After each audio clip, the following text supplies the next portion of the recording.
হাদিসে বর্ণিত আল্লাহ নবী বলছেন, গালি দিয়েছেন আরব দেশের গালি।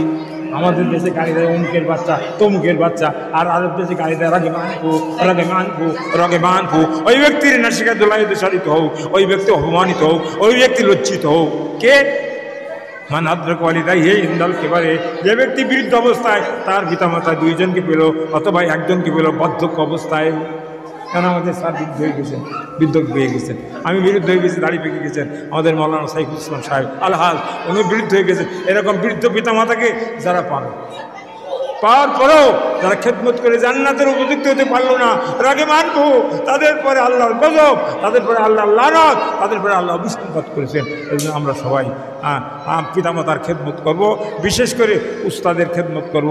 রসুল বলছেন লাইসা মিন্না, ওই ব্যক্তি আমার উম্মত নয়। মানলাম ইয়ারহাম সাগীরানা, যে ব্যক্তি ছোটদেরকে স্নেহ করে না। আলামিয়াক্কির কাবীরানা, যে ব্যক্তি বড়দেরকে এই মর্যাদা দেয় না, আলেমদেরকে তাজিম করে না, আর ভালো কাজের আদেশ করে না, মন্দ কাজের নিষেধ করে না, ওই ব্যক্তি আমার উম্মত নয়। এই জন্য নবীর উম্মত হতে হলে আমাদেরকে ভালো কাজ করতে হবে, ছোটদেরকে স্নেহ করতে হবে, বড়দেরকে সম্মান করতে হবে। বিশেষ করে আমরা এই কাজগুলো করবো। আল্লাহ তাআলা আমাদের সকলকে কবুল করুক। বলুন আমি।